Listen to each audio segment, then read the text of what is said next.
I would like to start with the Greek election. Everyone's focused on it. What is the outcome? Well, Sarah, obviously this is historically a paradox that the world economy is waiting on one election in a country which is about 2% of GDP of the Eurozone. But that just shows how interconnected we are, and it also shows that this is not a Greek problem. Greeks may have a problem, but it's a wider European problem. We have to get our act together. We have to create the confidence in the markets that the Eurozone can be effective, can work, can deal with its problems in a coordinated and integrated way. And I think this is the historical point, this tipping point, the melting point if you like, but hopefully it will be a positive melting point. We will move into a different Europe with major changes. What is this election really about?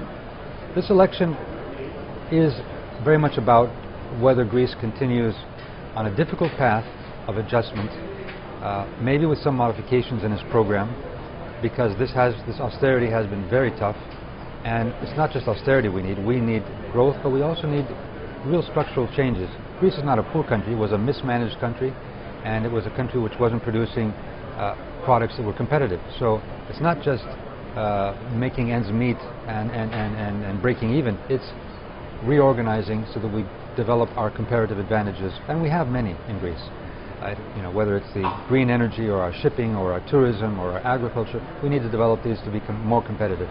But this is the one side of the dilemma, and the other one is, if we don't do that, will we stay in the euro? And unluckily, however, this election didn't focus on this issue as much as I would have wanted. That's why I wanted a referendum. I had called for a referendum, as you may remember, because we would have focused on the specific problem and dilemma that we've been facing. We have to change to stay in the euro, or if we don't change, we most likely will exit the euro. And that is a decision I think the Greek people would have taken, difficult decision, and I think it would have been a positive decision. Now, with elections, you can have parties saying, you can have your cake and eat it too. And that is what we're seeing. But is there really such a thing as no to austerity, yes to Europe, as the voters seem to want?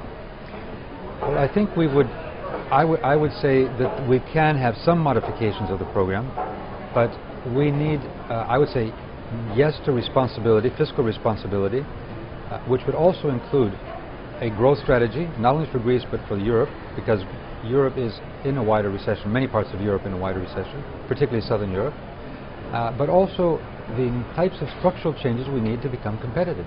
And these are absolutely necessary. Now, whether we can stretch out the adjustment, the fiscal adjustment for another year or so, would take a little bit of the pain out of this austerity program, and may make the reform process more easy. But we need to make the reforms, and that's we already have started them. We need to continue with this. That's what I see we can do. There is some room for maneuver, but in the end, it's in our interest, in Greece's interest, to make these changes. We want to be able to stand on our own 2 feet, be competitive, be a viable economy, be fiscally responsible.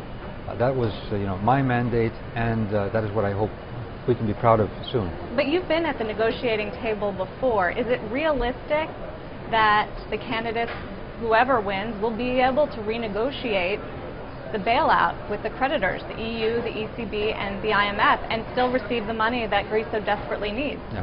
Well, that's a good question. I think that there is some party leaders are creating expectations that we could have a major renegotiation and change the basic terms of this agreement. I don't think that's realistic. There may be some modifications, I said, that we can. For example, 1 more year extended. That would be more money. That would be a difficult negotiation, but that would be, I think, a plausible negotiation, as long as we're credible that we really are on track. And this is what the next government has to show. We're on track. We're making reforms. We made many reforms, despite the media hype that Greece hasn't made reforms. As a matter of fact, there are some stereotypes which we're battling. One is that Greeks are lazy. We are number 2 in working hours in the OECD after the South Koreans. So that's a myth. The other one, the other is, well, taxes is a true problem. I'll get to that, but we have made reforms The OECD again came out with a report on all the developing countries, and it assessed in the last 3 years who has made the most reforms in this economic crisis. Greece is number one. We have done the most reforms. Now, it takes time, like the tax evasion problem. I recognize this as a problem. It's not simply changing laws, it's changing mentalities, it's changing even the tax, reorganizing the tax service. It's fighting some of the lack of transparency in the tax authorities. So it takes some time, but we'll get there. Is Mr. Tsipras of the Syriza party dangerous? He's threatened that he would not just renegotiate the bailout, but tear up the agreement. I would take his words with a grain of salt, and I would say that what he would do if he is part of a coalition, or even if he's number one party, we would have to see once he is in government. My hope would be that whoever is in government acts responsibly, honors a very difficult negotiation we had over these last 2 years, where we came out with the biggest bailout program in history, the biggest haircut also in mankind's history, with a tough program of adjustment, where, okay, if there are ways where we need to make this program more effective and also less painful for particularly the families and the people that were victims of this because they had no real responsibility, okay, let's do that. But I would hope he would be be responsible in dealing with this in that framework. But the proof will be in the pudding. Your old high school and college friend, Mr. Samaras, is he the right choice right now for Greece? Well, I support my party, of course, and the leader of my party is Mr. Venizelos. But of the two, they're both leading the polls. Yeah, I wouldn't. Again, I'm going to vote for my party, and I would want to hope that our party is going to do well, and whoever of the two is number one, this is a decision of the Greek people. We have to respect it, and let's work with this government, whichever government materializes. I think we have to be, if there is a new formation of government with somewhat disparate parties, we have to be somewhat patient in Europe to work with the Greek government and give it an opportunity to lay out its program and see how it will commit to the goals which we have agreed on, we've signed up on with the European Union and our partners and our institutional partners. What if it's a stalemate again, like we saw on May 6th? They're not able to elect a government. I mean, how then would anyone be able to take the necessary reforms and austerity steps that are being demanded by the creditors to receive the bailout money? Absolutely. This is a good question. I think this is why all in Greece realize that we need a stable government. And I think there'll be great pressure on all the parties to find a compromise. Now, that's a word which in politics sometimes is not always very popular, but it's the right thing to do. We have to find a compromise amongst the different parties that will form the government, and on that program move ahead. And there's a lot to be done in Greece that has nothing to do with this adjustment program. We have great things we can do in developing our green energy, and developing our shipping and our tourism, and developing our agriculture. We have a brand name. We have the Mediterranean Cretan diet, which unluckily and partially because of the European subsidies is not competitive. We have to make it more competitive, and we can be a great country. So I think there are lots that we can agree on in Greece, and there are differences, of course, on this adjustment program. But this is where we will have to come to an agreement, not only amongst ourselves, but also in the European Union. But I would add to that, let's say everything goes well in Greece. Okay. There is still a deep uncertainty. What is well? That it forms the government? That it forms the government, that we're on track, that things are moving. I believe we are seeing a systemic problem in the euro. Greece brought out some of the weaknesses of a euro which was not complete. We don't have a central bank which has the same powers as a Fed in the US. You have a common currency, but banks are doing their own policies. You have a common currency, but governments are doing their own policies. You have a common currency, but you have very different taxation. You have a common currency, but you have different labor laws. not much mobility, you have a common currency, and you have wide variance of productivity between, let's say, Germany and other countries. These imbalances have to be addressed. And that's why I see that this is not only a Greek problem. I mean, look at Spain, look at Portugal and Ireland before. This is where we need, I think we will be seeing this in the next few weeks. This is my hope, that at last we Europeans stand up to the challenge, because we have been doing a lot, but too little, too late, according to what the markets are expecting. And if we want to have the markets confident in Europe, and that's very important. It's important for Europe, it's important for the United States, it's important for China, it's important for the emerging markets. We need to have a strong framework. You mentioned Spain. Does Europe need to backstop Spain before the Greek election? Well, I don't know when Europe will, or the necessary authorities will make decisions, and these are far-reaching decisions, maybe before the Greek elections or maybe after the Greek elections. But I believe that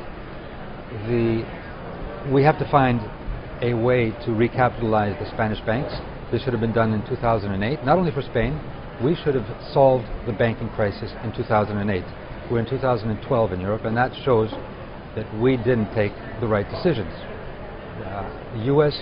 found a way. There may have been controversy over how you did it in the United States, but you did it. In Europe, we left things linger, and we've left other things linger too. We have to, therefore, move into, for example, a banking union with a common insurance for credit, a fund for recapitalization of the banks and restructuring of the banks.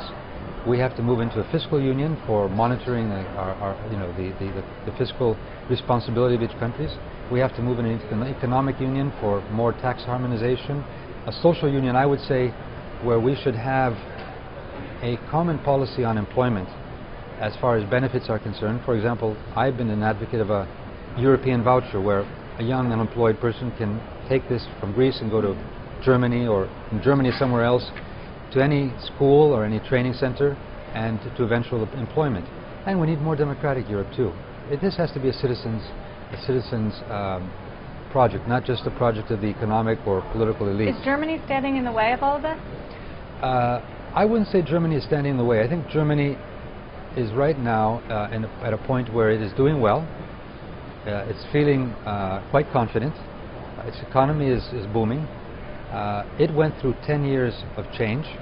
But I was just talking with Gerhard Schröder, the former chancellor, a few days ago on the phone, and he was saying, because he did this, during his watch, when he was chancellor, and he said, I couldn't have combined austerity with reform.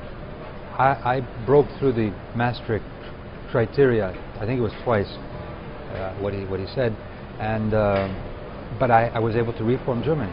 It took 10 years. So in Greece, it takes time. This is what we have asked for: more time and understanding. It's very easy to say Greece is the problem. That's very convenient. Kick out Greece, we'll solve it. But it's not true. It's hiding the facts that we have some structural changes to make. We may have to make we have to be more integrated. We have to do what President Obama actually said. He made a very important statement, saying that we have to get our act together. These aren't his exact words. We have to coordinate together. We have to integrate. You are seeing in Europe basically what the U.S. went through many, many years ago in creating the Federation. But if the market gives Europe the time to do these longer-term changes, I mean, if Spain falls, does Europe fall? I would say yes. We may patch things up, but I think we have reached the limit of patching things up. We have to make major decisions which create the confidence in the markets. And I think your question is a very valid one. Will we, as politicians, make the decisions in time to calm the markets before they go haywire and create problems for Spain or for any other part of Europe? That is the challenge. And we have been behind the curve most of these last 2 or 3 years. So I hope we have come to the realization in Europe that we can't be behind the curve this time. We can't patch things up. Let's use the firepower we have It will be difficult. We're talking about major leap in changes in Europe, but if we don't do this, Europe will start to splinter. And it won't be just hurting the labor market and employment in the United States. This could mean a major recession, even a worldwide depression. So you agree with the President that Greece is better off in the euro and that an exit would increase the hardship on the Greek people? Absolutely. Leaving the euro, despite the fact that many economists say, well, if you leave the euro, you'll be more competitive, you can devalue. It's not like in Argentina. And I've talked to the Latin Americans. We have the euro in our everyday life. It's more like, let's say, California changing to the pesos. What would you do with your dollars if you were a Californian? I say California because I grew up in California, in Berkeley. And it would be, people would run on the banks. It would be run on the banks. They would say, I would move my dollars but there's already a deposit flight. That's right. That's why we need a strong bank union. We need a common insurance, credit insurance. But is there the political will to have that?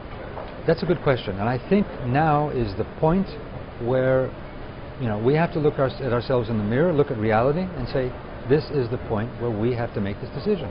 If we don't, I believe we will have a small window of time, the next few months, but and maybe if we have that, if that's even that. Before what? The euro breaks apart? Before we will see a splintering of Europe. So this is a make or break period.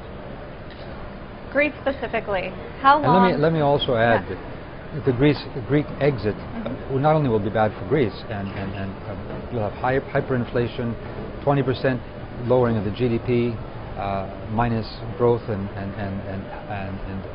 50% cuts in wages. These are the estimates of a Greek exit, plus bank runs. But you will have, and this is why Greece is important. Greece has become the precedent. It's sort of a test case. Can Europe deal with its problems? Is Europe credible? Are the institutions in Europe and the politicians in Europe ready to solve small problems like Greece in a credible way? If we can't do it with Greece, how are we going to do it with Spain? How are we going to do it with Italy? So that's why Greece has become important. But it's not a Greek problem. It's a wider European problem. And this is where I think it's in all of our interests and the German interests. I think they don't want to see a breakup of the euro, to make sure that we solve this and solve it soon. How long does the Greek government have before it runs out of money? I think we have a few weeks, and that's why it will be imperative that we first of all have a government, and secondly that we take the necessary measures and show that we are credible. We have signed up to this agreement. We may want to see some modifications, but we want to show that we're credible when we sign as a government, as Greeks, with our partners. We're credible and we want to keep our promises, even if we do see that this is a common program which may need some modifications. The financing problems are so severe. Marty Feldstein, Harvard economist, just this week said that there's no realistic way that Greece can stay in the euro without indefinite financing and bailouts from stronger Eurozone countries like Germany. How would you respond to that? Well, I would say that there was one mistake, and this just shows that we were in uncharted waters.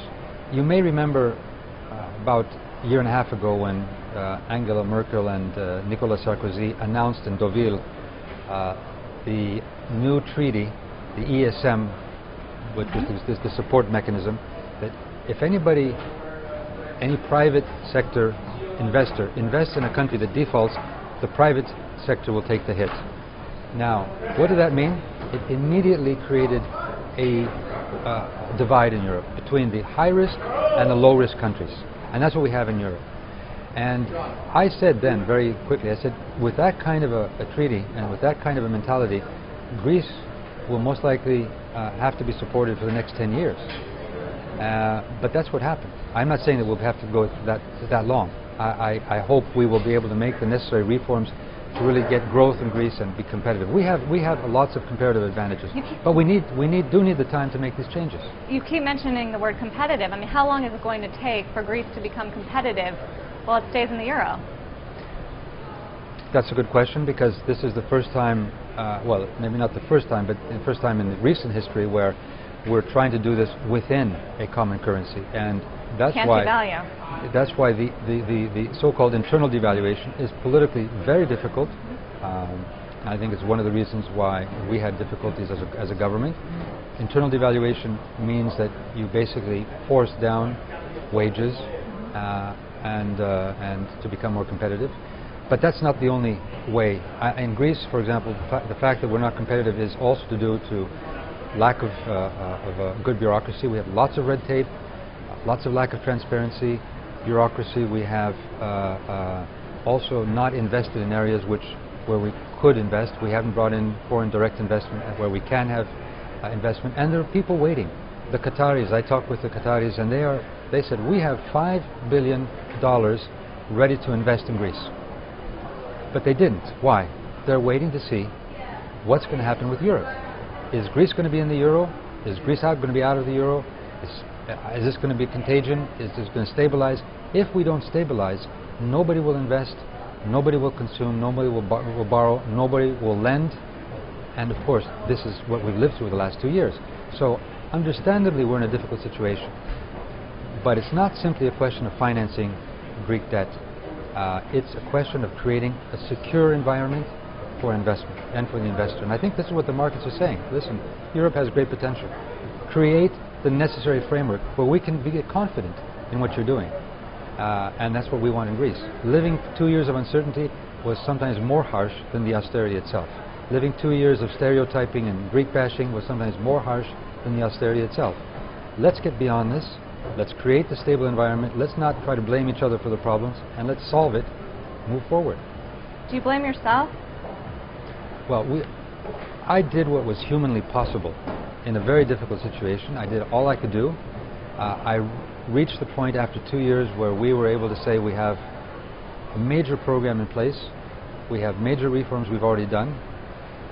This is what it is. Let's create a coalition. I was asking for a referendum. We finally didn't do it, and I think we should have moved ahead with a referendum, but that's passed.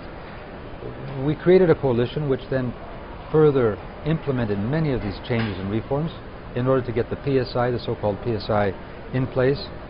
We've cut the debt by 106 billion, which is very important, and stretched out the maturities in a way which makes our debt management much more manageable. Now it's up to the next government to take this package and say, okay, let's run with it. Let's do it. Modify it if we can, but we have to move out. This is not a permanent situation. This is the so-called memorandum of understanding with our European partners is not a permanent situation. It's a tool to make Greece stand on its own 2 feet, and that's what we want more than anybody else, we Greeks.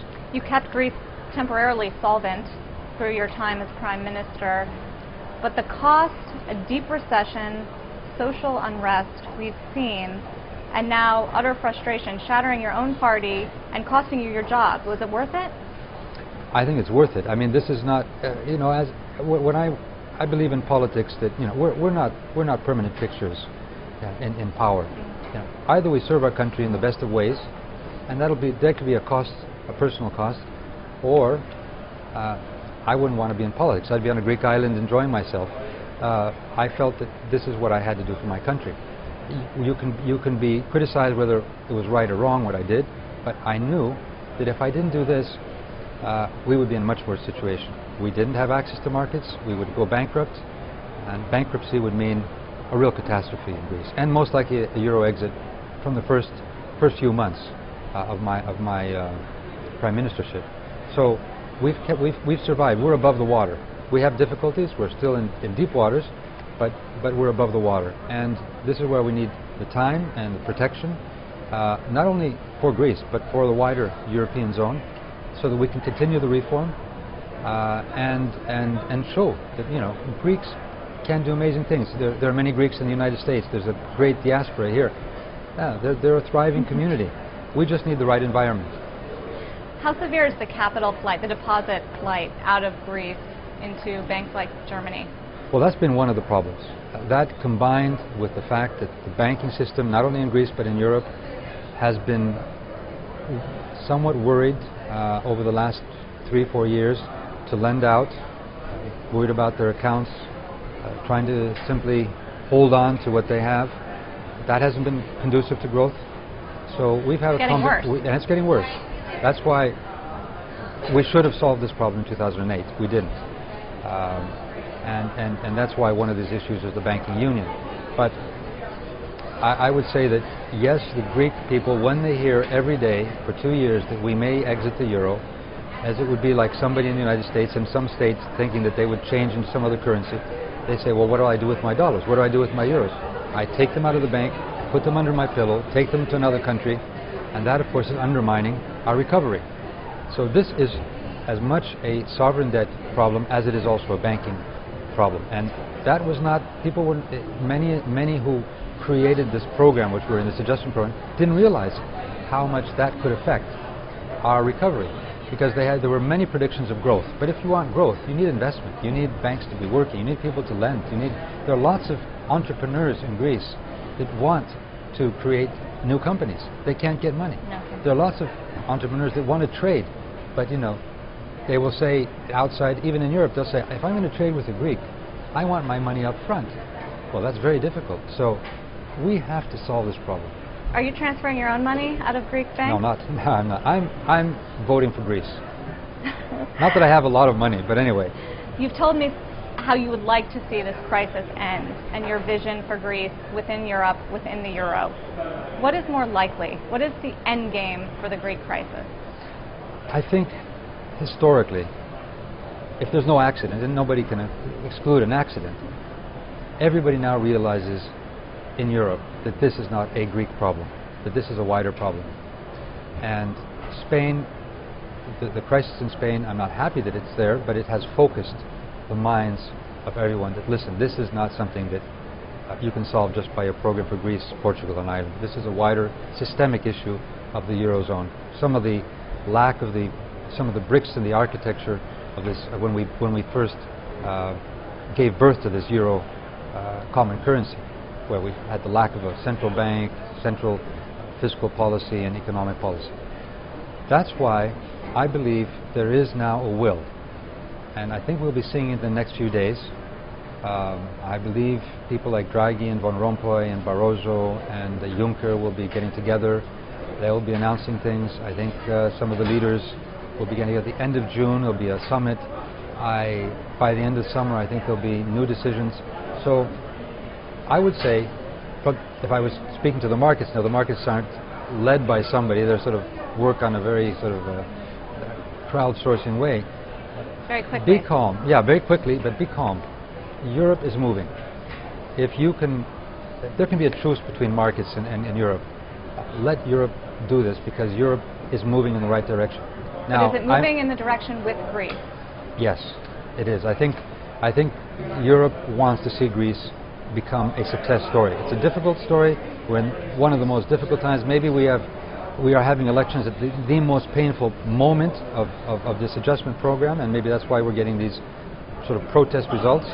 But not only the Greeks, but I think every European wants to see Greece become a success story, and I believe we can. And for those Wall Street firms that have now their base case as Greece leaving the euro, what would you tell them? I would very much believe that we will contradict them, and they will lose their bets. Put it that way. Do you see this as getting so severe of a social crisis where the military is going to have to get involved? Well, military, no, I don't say. But obviously, you could have problems. Yeah. Obviously, the austerity. One of the problems of austerity when you don't have growth is we have very high unemployment, and we have a very highly educated youth. It's the best educated generation we've ever had in Greece. But they are unemployed and frustrated. They know there's potential, and they see that there's a lot of inequality, there's a lot of injustice. That is creating polarization. But that's not only in Greece, that's in other countries too. And it's also, I would add, a part of one of the bigger problems we have in the developed world. We are losing competitiveness, many of us, to the emerging markets. How are we going to deal with this? How are we going to get jobs back? Technology high technology is replacing labor in many areas. That's another problem. So I would say we have to create a strategy of growth in Europe which combines stimulating the economy, giving work to the youth, and making us competitive by investing in infrastructure, investing in green energy and our grids, investing in broadband. Europe is still not, it's one market theoretically, but if you think of Europe as North, South, West, Central and Eastern Europe, where we come from disparate economies. The Soviet Union only broke up 20 years ago. These changes, our infrastructure, our transportation, our energy grids are still not coordinated and not developed. This is where we could invest. And this is why many have talked about the idea of a Eurobond in order to have... I assume you're in favor of that. I'm in favor of a Eurobond, both for the projects, but also for a Eurobond for our borrowing costs. And we can find a way to get out of the moral hazard which Germany is worried about, because we could have very strong monitoring of the fiscal situation. But a Eurobond would be, I think, a very important signal to the markets that we are pooling not our risks, but are pooling our strengths. Again, it's time. I mean, at this stage, it seems like Mario Draghi is the only one who can actually move. The ECB has been moving, I would say, very imaginatively the last 2-3 years, and Mario Draghi also in the last few months. But now we, as member states and as leaders of the European Union, have to move quickly also in the decisions for many other things which go beyond the competencies of the ECB. And that's, of course, growth strategy. That's also the fiscal and economic union, and social union. I would also add issues of employment, particularly, and also strengthening democracy in Europe. I've made a proposal some years now, but I think it's going to be coming more and more into being a topical issue. Why don't we elect a European president as the U.S. elects a president too, so that we show that there is really a move towards stronger democratic integration. It's just tricky politically right now. Very tricky. Wouldn't it be helpful to have a weaker euro? Yes, well, that's many of the countries in the periphery would want to see a weaker euro. For example, with our tourism, even though we had a record year last year because we were able to cut costs, and tourism, and I'll put a plug in that, come to Greece. There may be some protests, but Greece is a very peaceful country, a beautiful country. Not on the island, right? Not on the islands, even in Athens. I mean, you could have the center. Of course, we may have a protest once in a while, but Athens is a beautiful city, or very interesting city. I mean, there's some areas which we overbuilt, but it's a beautiful cultural city, and the islands are beautiful also.